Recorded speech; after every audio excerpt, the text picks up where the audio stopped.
जय हिंद साथियों, मैं अंकित कुमार यादव आप सभी का स्वागत करता हूं सृष्टि ज्ञान केंद्र में, जहां हम पढ़ रहे हैं कक्षा 11वीं की पॉलिटिकल साइंस और जिसमें चल रहा है अध्याय 3 जिसका नाम है समानता। जिसमें अभी तक हमने ये जाना और समझा कि एक व्यक्ति की गरिमापूर्ण जीवन के लिए समानता कितनी महत्वपूर्ण है।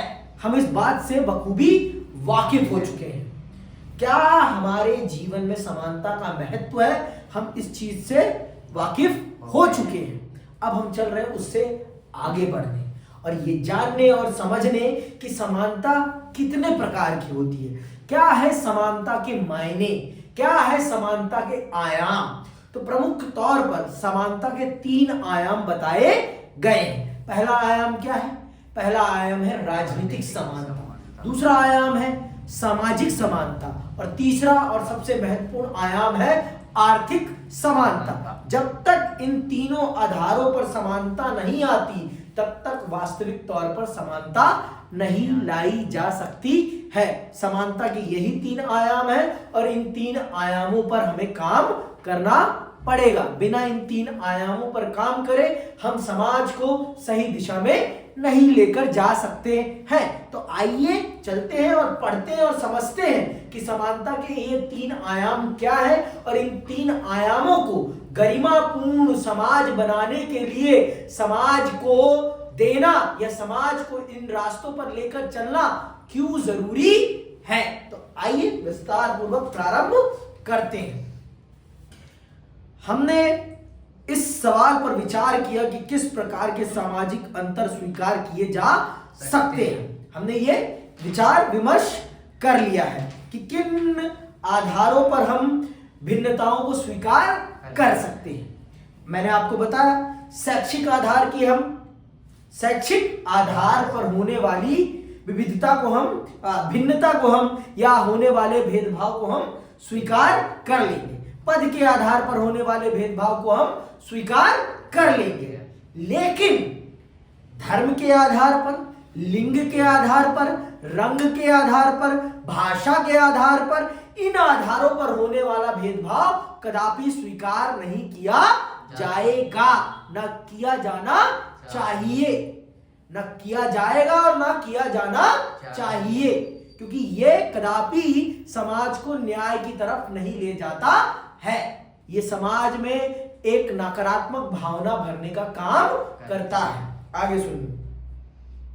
इस पर विचार करने के बाद हमें यह सोचने की जरूरत है कि समानता के वे कौन से आयाम हैं जिन्हें हम पाना चाहते हैं। वो कौन से आयाम हैं जिन्हें हम पाना चाहते हैं। समाज में व्यक्त अलग अलग तरह की असमानताओं को पहचानते समय विभिन्न विचारकों और विचारधाराओं ने समता के राजनीतिक, सामाजिक और आर्थिक 3 आयामों को रेखांकित किया। समानता के इन 3 आयामों को लक्ष्य करते हुए ही एक अधिक न्यायपूर्ण और समतामूलक समाज की ओर बढ़ा जा सकता है। समझ में आई बात? ये 3 आयाम हैं। राजनेताओं ने या जो राजनीतिक सिद्धांत के बहुत बड़े प्रखंड विद्वान लोग हैं उन्होंने ये बताया कि इन 3 आयामों के आधार पर ही समानता स्थापित की जा सकती है।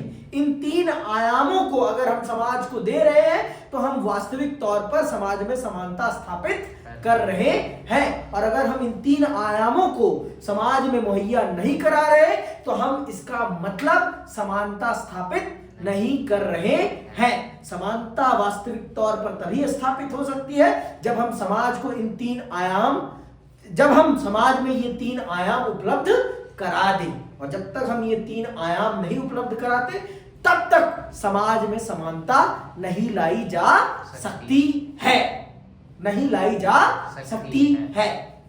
समझ में आई बात? राजनीतिक समानता क्या? अब हम चल रहे हैं समझने और पढ़ने राजनीतिक समानता के बारे में कि क्या मतलब है राजनीतिक समानता का। क्या सिर्फ अधिकारों को संविधान में लिख देना भर ही राजनीतिक समानता कहलाती है या फिर इसके कोई और मायने होते हैं? इसका वास्तविक अर्थ क्या है? क्या होता है राजनीतिक समानता का वास्तविक मतलब, और क्या है राजनीतिक समानता का आयाम? आइए विस्तार पूर्वक पढ़ते हैं और समझने का प्रयास करते हैं। लोकतांत्रिक समाजों में आमतौर पर सभी सदस्यों को समान नागरिकता प्रदान करना राजनीतिक समानता में शामिल है। समझ में आई बात?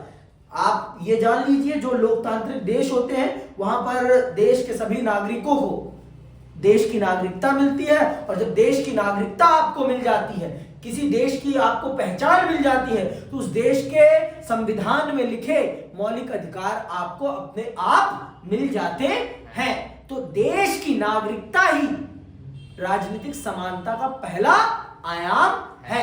जिन लोगों के पास नागरिकता नहीं होती उनसे पूछिए उनका जीवन कैसा होता है। उनके पास न किसी देश की सुरक्षा होती है, न ही किसी देश का उन पर हाथ होता है। जब किसी देश का आपके ऊपर हाथ नहीं होता, आपका जीवन कैसा होता है, अगर ये आपको जानना है तो आप अफगानिस्तान के लोगों की स्थिति को देखिए, सीरिया के लोगों की स्थिति को देखिए। इन लोगों की स्थिति को अगर आप देख लेंगे तो आपको समझ में आ जाएगा कि एक देश की नागरिकता किसी भी व्यक्ति के जीवन को एक सही दिशा और दशा देने के लिए कितनी जरूरी होती है। अगर उसके पास देश की नागरिकता नहीं है तो उसको किन किन समस्याओं का सामना करना पड़ता है, इसके बारे में आप कभी सोच भी नहीं पाएंगे। अगर आप सच में ये जानना और समझना चाहते हैं कि एक व्यक्ति के लिए एक देश की नागरिकता का क्या महत्व है, तो आप इन देशों में जिन लोगों के पास नागरिकता नहीं है उनकी स्थिति को देख लीजिए। आपको समझ में आ जाएगा कि राजनीतिक पहचान क्या होती है, और राजनीतिक पहचान और समानता आपको एक देश के नागरिक के तौर पर ही मिलती है। यही पहला तरीका है राजनीतिक समानता का। समझ में आई बात कि नहीं आई? अभी भी पक्का? आप नागरिकता के अध्याय में पढ़ेंगे कि समान नागरिकता अपने साथ कुछ मूल अधिकार, मसलन मतदान का अधिकार, कहीं भी आने जाने, संगठन बनाने और अभिव्यक्ति की स्वतंत्रता और धार्मिक विश्वास की आजादी लाती है। ये ऐसे अधिकार हैं जो नागरिकों को अपना विकास करने और राज्य में के कामकाज में हिस्सा लेने में सक्षम बनाने के लिए आवश्यक माने जाते हैं। लेकिन ये केवल औपचारिक अधिकार हैं जिन्हें औपचारिक संविधान और कानून द्वारा सुनिश्चित किया गया है। हम जानते हैं कि सभी नागरिकों को समान अधिकार देने वाले देशों में भी काफी असमानताएं बरकरार हैं। ऐसी असमानताएं अमूमन सामाजिक और आर्थिक क्षेत्र में नागरिकों को उपलब्ध संसाधनों और अवसरों की भिन्नता का परिणाम होती हैं। इसीलिए अक्सर समान अवसर या मुकाबले के लिए एक समान स्थितियों की मांग उठती है। हमें याद रखना चाहिए कि राजनीतिक समानता न्यायपूर्ण और समतावादी समाज के गठन के लिए निश्चित रूप से महत्वपूर्ण घटक है, लेकिन वह अपने आप में पर्याप्त नहीं है। समझ में आई बात? राजनीतिक समानता अपने आप में पर्याप्त नहीं है। राजनीतिक समानता एक तरीका है, एक माध्यम है, वो पूरा का पूरा पैकेज नहीं है। लेकिन हाँ, बिना राजनीतिक समानता के समाज में समानता स्थापित नहीं की जा सकती। ये भी एक सच है और इस सच को कोई झुठला नहीं सकता। इस सच को भी कोई झुठला नहीं सकता है। समझ में आई बात? अगर आप सच में ये चाहते हैं कि समाज में समानता आए तो समाज को राजनीतिक समानता भी मिलनी चाहिए, समाज को सामाजिक समानता भी मिलनी चाहिए और समाज को आर्थिक समानता भी मिलनी चाहिए। तीनों समानताओं का मिश्रण ही वास्तविक समानता को स्थापित करने का काम करती है। तीनों समानता मैं कह रहा हूं, जब तक तीनों समानताएं नहीं आएंगी तब तक समाज में समानता नहीं लाई जा सकती है। तब तक समाज में समानता नहीं लाई जा सकती। अगर वह आप वास्तविक तौर पर समानता लाना चाहते हैं तो आपको इन विषयों पर काम करना ही पड़ेगा। बिना इन विषयों पर काम करे आप समानता स्थापित कदापि नहीं कर सकते हैं, कदापि ही नहीं कर सकते। समझ में आई बात कि अभी भी नहीं आई? पक्का? भेजे में बात गई इतनी सी? पक्का ना? कोई दिक्कत? समझ में आया? आगे सुनिए। क्या है सामाजिक समानता? सामाजिक समानता वो समानता है जो लोगों को एक दूसरे के प्रति बरतनी है। जैसे हम जानते हैं कि हमारे देश में जातिवाद है और जाति के आधार पर लोगों के साथ भेदभाव हुआ है। देखिए, देश के संविधान में तो सबको समान अधिकार मिल गए हैं, लेकिन उन समान अधिकारों को वास्तविक तौर पर अमली जामा पहनाने का काम कौन करेगा? हम और आप, क्योंकि उनका अनुसरण किन्हें करना है? हमें करना है। और अगर हम उनका अनुसरण नहीं करेंगे तो उन कानूनों के होने का कोई फायदा है? कदापि नहीं। उन कानूनों का कोई मतलब ही नहीं रह जाएगा। उन कानूनों का मतलब तभी रह जाएगा जब हम उनका अनुसरण करें। बिना अनुसरण करे उन कानूनों का कोई मतलब नहीं होगा। अगर हम चाहते हैं कि समाज में समानता आए तो जो राजनीतिक अधिकार दिए गए हैं उन राजनीतिक अधिकारों को वास्तविक तौर पर समाज में अमली जामा पहनाना बहुत जरूरी है। और अगर हम समाज में उनको अमली जामा नहीं पहना रहे तो उसका कोई अर्थ नहीं बनता है, कोई अर्थ नहीं बनता। समझ में आया कि नहीं आया? अभी भी पक्का मेरे भाई? सच में? आगे सुन।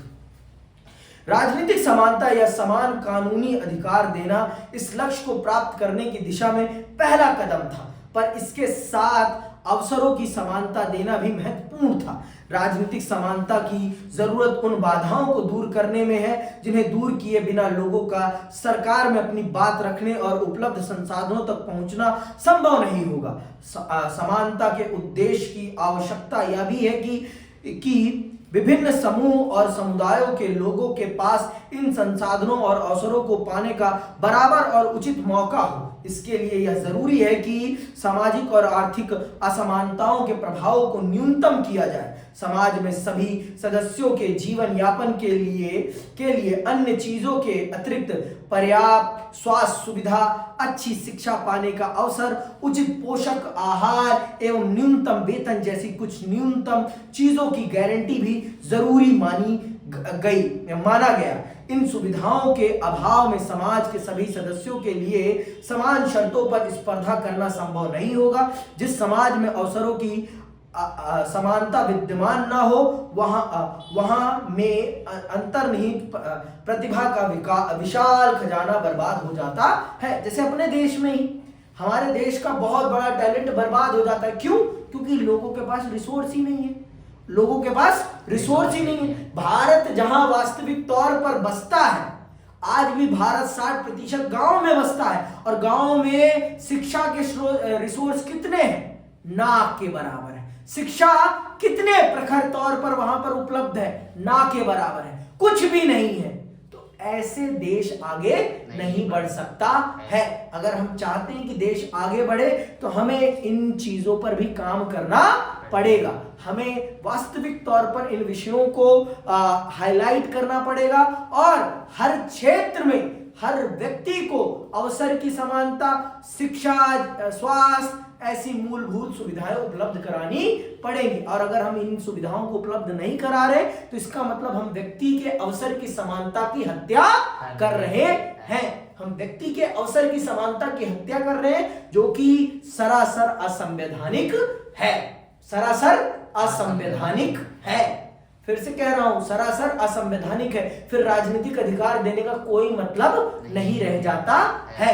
कहा ना मैंने, जब तक राजनीतिक अधिकारों को अमली जामा ना पहनाया जाए तब तक उनका कोई मतलब नहीं रह जाता। तो जितना जरूरी राजनीतिक समानता है उतनी जरूरी सामाजिक समानता भी है। बिना सामाजिक समानता के राजनीतिक समानता स्थापित नहीं की जा सकती है। समझ में आया? पक्का? आगे सुनो।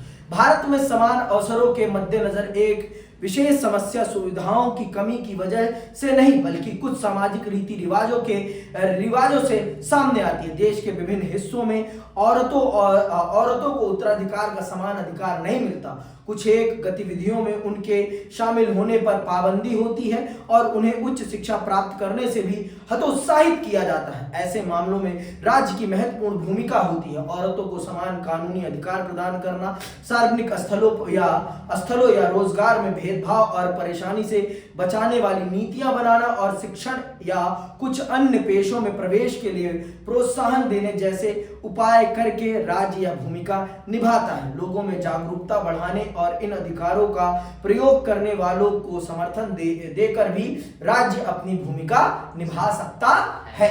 तो आप ये जानिए, ये बात जानिए। हम जानते हैं कि भारत में महिलाओं के साथ भेदभाव होता है और उनको अवसर की समानता नहीं मिलती। अवसर की समानता नहीं मिलती, जो कि सरासर अन्याय है।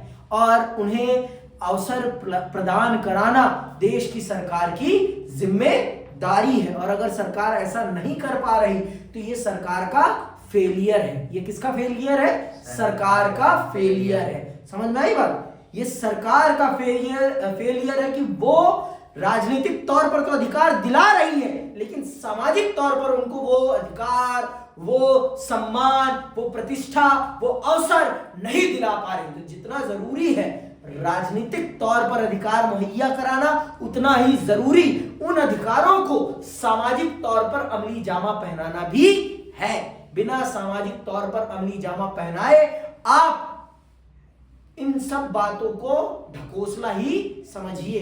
इन बातों का कोई अर्थ नहीं रह जाता है। इन बातों का फिर कोई अर्थ नहीं रह जाता। समझ में आई बात? अब आते हैं सबसे जरूरी समानता पर। यही वास्तविक समानता का आधार बनती है। अगर समाज में यह समानता आ जाए ना, तो समाज में बहुत सारी समस्याओं का अपने आप निदान हो जाएगा। और यह है आर्थिक समानता। आर्थिक समानता ही वास्तविक बुनियादी समानता का आधार मानी जाती है। अगर आप समाज में वास्तविक तौर पर समानता स्थापित करना चाहते हैं तो आपको आर्थिक समानता की तरफ बढ़ना पड़ेगा। बिना आर्थिक समानता की तरफ बढ़े आप समाज में समानता स्थापित नहीं कर सकते हैं। तो सुनिएगा बहुत ध्यान से कि क्या है आर्थिक समानता का मतलब और इसका क्या अर्थ होता है। आर्थिक समानता ऐसे समाज में विद्यमान होती है जिसमें व्यक्तियों और वर्गों के बीच धन, दौलत या आमदनी में खासी भिन्नता हो। तो हमारे देश में भी ये है। कुछ लोगों के पास इतना पैसा है कि वो जिंदगी भर भी ना कमाए फिर भी वो बैठकर खा सकते हैं, और कुछ लोगों के पास इतना भी नहीं है कि वो 2 वक्त की रोटी भी खा सके, है ना। तभी तो इस देश में भारत सरकार को 80 करोड़ लोगों को मुफ्त का राशन देना पड़ रहा है। 5 किलो राशन पे पाल रहा है। क्यों पाल रहे हो आप? अगर आर्थिक समानता है इस देश में तो क्यों पालना पड़ रहा है आपको? 140 करोड़ लोगों में से 80 करोड़ लोगों को 5 किलो राशन पर। मैं जानना चाहता हूं, मुझे बताया जाए क्यों पाल रहे हैं आप। अगर है देश में आर्थिक समानता तो आपको ये क्यों करना पड़ रहा है? मैं जानना चाहता हूं इस बात का उत्तर। तो जो भी लोग जानते हैं उसका जरूर उत्तर दें। आर्थिक असमानता की डिग्री नापने का एक तरीका तो यह है कि संपन्नतम और निर्धनतम समूहों के बीच का अनुपातिक अंतर नापा जाए। एक अन्य तरीका गरीबी रेखा से नीचे रहने वाले लोगों की संख्या का आकलन करना है। यह सही है कि समाज में धन, दौलत या आमदनी की पूरी समानता संभवतः कभी विद्यमान नहीं रही। आज अधिकतर लोकतंत्र लोगों के समान अवसर उपलब्ध कराने का प्रयास करते हैं। यह माना जाता है कि समान अवसर कम से कम उन्हें अपनी हालत को सुधारने का मौका देते हैं जिनके पास प्रतिभा और संकल्प है। समान अवसरों के साथ ही असमानता बनी रह सकती है, लेकिन इसमें यह संभावना छुपी है कि आवश्यक प्रयासों द्वारा कोई भी समाज अपनी स्थिति बेहतर कर सकता है। देखो, समाज में कभी आर्थिक समानता पूरी तौर पर स्थापित नहीं की जा सकती, कभी भी नहीं की जा सकती, और यह वास्तविक सत्य है। अगर एक पूंजीवादी समाज है तो उसमें आर्थिक समानता तो कभी विद्यमान हो ही नहीं सकती पूरी तौर पर। लेकिन यह जरूर सुनिश्चित किया जा सकता है कि जिनके पास कुछ भी नहीं है उनको अवसर उपलब्ध हो और अपनी प्रतिभा को संपन्न कर सके और आगे बढ़ सके। उनको ऐसा अवसर तो मिले। अगर उनको यह अवसर मिल रहा है तो वो आगे जरूर बढ़ जाएंगे। यह सुनिश्चित करना सरकार की जिम्मेदारी है कि उन्हें एक आर्थिक तौर पर कुछ मदद मुहैया कराई जाए जिससे कि वो आगे बढ़ सके। तो उनके लिए फ्री शिक्षा दी जा सकती है, फ्री स्वास्थ्य की सुविधा दी जा सकती है, उन्हें हॉस्टलों में रखकर पढ़ाया जा सकता है। देखो, शिक्षा बुनियादी चीज है। बिना शिक्षा के आप आर्थिक समानता की कल्पना भी नहीं कर सकते हैं। आर्थिक समानता आप तभी हासिल कर पाएंगे जब आप शिक्षित होंगे। आपकी ये जो बुद्धि है ये चेतनशील होगी, तभी आप आर्थिक समानता की तरफ बढ़ पाएंगे। और अगर आप ये नहीं सोच पा रहे तो आप आर्थिक समानता के कोसों दूर रहेंगे और आपको आर्थिक समानता कभी भी मिलने वाली नहीं है। वास्तविक तौर पर अगर आप चाहते हैं कि समाज आर्थिक तौर पर समान हो तो आपको बुनियादी तौर पर समाज को मूलभूत सुविधाएं, मूलभूत अवसर जरूर देने पड़ेंगे और यह जिम्मेदारी किसकी है? स्टेट की, अर्थात सरकार की है कि जिन लोगों के पास कुछ भी नहीं है उन लोगों को बुनियादी जिम्मेदारी उपलब्ध कराई जाए। किसके माध्यम से? सरकार के माध्यम से। समझ में आई बात कि नहीं आई अभी भी? पक्का मेरे भाई? आगे सुनो। लेकिन समाज के लिए गहरी खाई जैसी वे असमानताएं अधिक खतरनाक हैं जो पीढ़ियों से अनछुई रही हैं। अगर किसी समाज में लोगों के कुछ खास वर्ग के लोग पीढ़ियों से बेशुमार धन दौलत और इसके साथ हासिल होने वाली सत्ता का उपभोग करते हैं तो समाज वर्गों में बढ़ जाता है और वे जो पीढ़ियों से धन, विशेषाधिकार और सत्ता का उपभोग करते आए हैं और अन्य जो पीढ़ियों से गरीब बने रहे, कालक्रम में ऐसा वर्ग भेद आक्रोश और हिंसा को बढ़ावा दे सकता है। अमीर वर्गों की शक्ति के कारण ऐसे समाज को अधिक खुला व समतावादी बनाने के लिए सुधारना ज्यादा कठिन साबित हो सकता है। देखो, समाज में अगर आर्थिक समानता ज्यादा समय तक विद्यमान रहेगी ना तो समाज में हिंसा पैदा होगी। जो गरीब होगा वो अपनी पेट की आग को बुझाने के लिए फिर किसी भी हद तक गुजरने के लिए तैयार हो जाएगा। फिर वो मरने से नहीं डरने वाला, उसे मरने से कोई डर नहीं है। फिर वो आपको मारने में तनिक भी समय नहीं लगाएगा, क्योंकि भाई पेट की आग है। अगर मैं मारूंगा नहीं तब भी मर जाऊंगा, इससे बढ़िया मार के मरा जाए। अगर बच गए तो खाना मिल जाएगा, ये पेट की आग बुझ जाएगी, और नहीं बचे तो स्वर्ग सिधारी जाएंगे। खाली पेट मरने से बढ़िया लड़के मारा जाए। समझ में आई बात? तो समाज में आर्थिक समानता लाना बहुत जरूरी है। इसीलिए तो मोदी जी मुफ्त में राशन दे रहे हैं कि खाना खाओ, चुप रहो, अधिकार मत मांगो। अधिकार मांगने की तुम्हारी औकात नहीं है। तुम्हारी औकात अधिकार मांगने की नहीं है। तुम चुप्पी साध के बैठे रहो, चुपचाप 5 किलो राशन लेकर। तुम्हें फालतू की बकवास करने का कोई अधिकार नहीं है। समझ में आई बात? 5 किलो राशन लो, 2100 रुपए लो, 2200 रुपए लो और चुपचाप बैठे रहो। फालतू की बकवास, नौकरी, रोजगार, देश का विकास, इन सब विषयों पर तुम्हें बात करने की कोई जरूरत नहीं। शिक्षा, स्वास्थ्य भाड़ में जाए। सिर्फ मुफ्त का राशन लो, 2100 रुपए, 2200 रुपए, 1000, 10,000, 20,000 लो और चुपचाप बैठे रहो।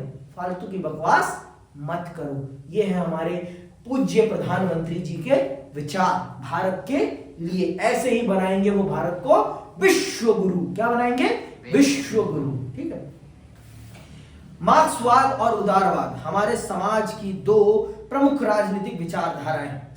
मार्क्स 19वीं सदी का एक प्रमुख विचारक था। मार्क्स ने दलील दी कि खाई नुमा असमानताओं का बुनियादी कारण महत्वपूर्ण आर्थिक संसाधनों जैसे जल, जंगल, जमीन या तेल समेत अन्य प्रकार की संपत्ति का निजी स्वामित्व है। ये कौन कह रहा है? कार्ल मार्क्स कह रहे हैं कि अगर समाज में आर्थिक असमानता है तो वो इन चीजों के मालिकाना अधिकार के कारण है।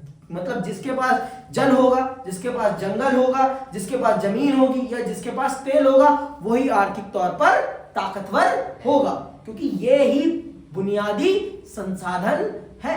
यही कमाई के सबसे बड़े संसाधन, और जिनके पास ये संसाधन रहेंगे वो ही दुनिया पर राज करेंगे। जिनके पास ये नहीं रहेंगे वो दुनिया में चपरासी बने घूमते रहेंगे। तो अगर समाज में समानता स्थापित करनी है तो समाज में इनके मालिकाना अधिकारों में भी बदलाव करना पड़ेगा। बिना इनके मालिकाना अधिकार में बदलाव किए समाज में आर्थिक परिवर्तन करना संभव कदापि नहीं है। संभव कदापि नहीं है। समझ में आई बात कि अभी भी नहीं आई? इतनी बात भेजे में जा रही है। आगे सुनो।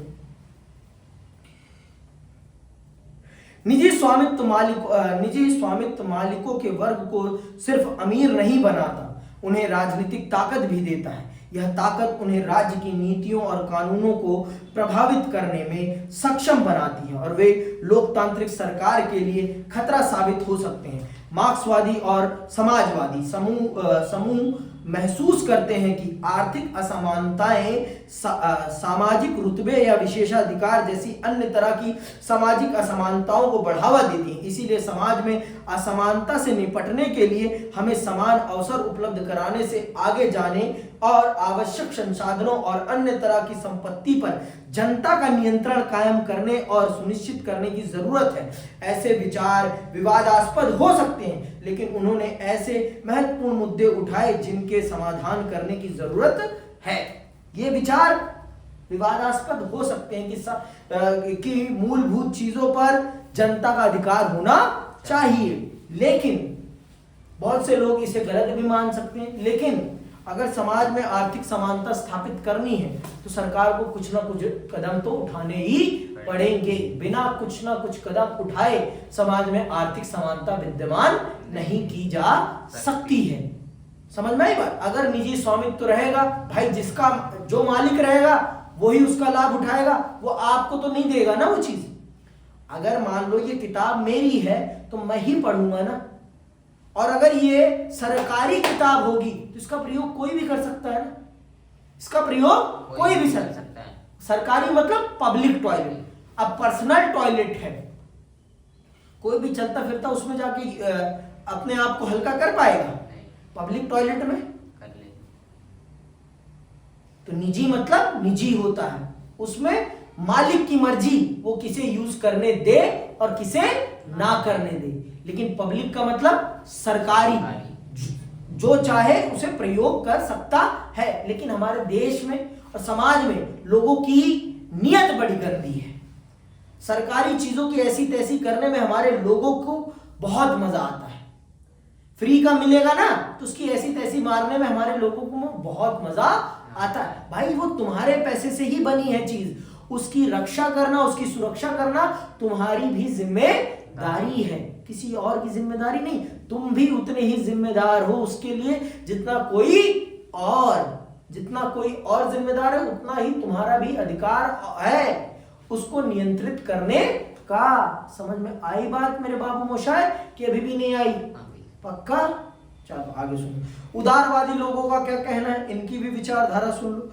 उदारवादी सिद्धांतों में विरोधी दृष्टिकोण पाया जा सकता है। उदारवादी समाज में संसाधनों और लाभांश के वितरण के सर्वाधिक कारगर और उचित तरीके के रूप में प्रतिद्वंद्विता के सिद्धांत का समर्थन करते हैं। वे मानते हैं कि सबके लिए जीवन यापन के न्यूनतम स्तर और समान अवसर प्रदान करने और सुनिश्चित कराने के लिए राज्य को हस्तक्षेप करना है, लेकिन इससे समाज में खुद ब खुद समानता और न्याय स्थापित नहीं हो सकता। स्वतंत्र और निष्पक्ष परिस्थितियों में लोगों के बीच प्रतिस्पर्धा ही समाज में लाभांशों के वितरण का सबसे न्यायपूर्ण और कारगर उपाय होती है। उदारवादियों का मानना है कि जब तक प्रतिस्पर्धा स्वतंत्र और खुली होगी, असमानताओं की खाइयां नहीं बनेगी और लोगों को अपनी प्रतिभा और प्रयासों का लाभ मिलता रहेगा।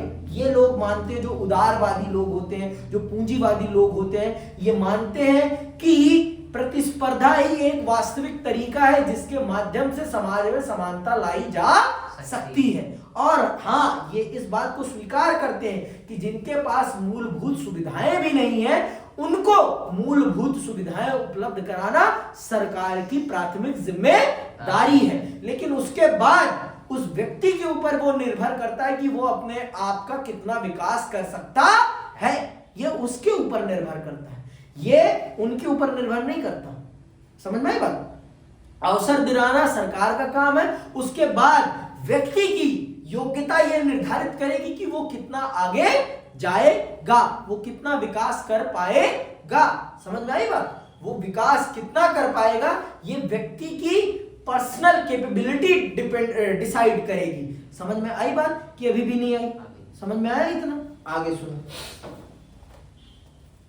उदारवादियों के लिए नौकरियों में नियुक्ति और शैक्षणिक संस्थानों में प्रवेश के लिए चयन के उपाय के रूप में प्रतिस्पर्धा का सिद्धांत सर्वाधिक न्यायोचित और कारगर है। उदाहरण स्वरूप अपने देश में अनेक छात्र व्यावसायिक पाठ्यक्रमों में नामांकन की आशा करते हैं, जबकि प्रवेश के लिए अत्यधिक कड़ी प्रतिस्पर्धा है। समय समय पर सरकार और अदालतों ने शैक्षणिक संस्थानों और प्रवेश परीक्षाओं का नियमन करने के लिए हस्तक्षेप किया है, ताकि हर प्रत्याशी को प्रतिस्पर्धा का उचित और समान अवसर मिले। फिर भी कुछ को प्रवेश नहीं मिलता, लेकिन इसे सीमित सीटों के बंटवारे का निष्पक्ष तरीका माना जाता है।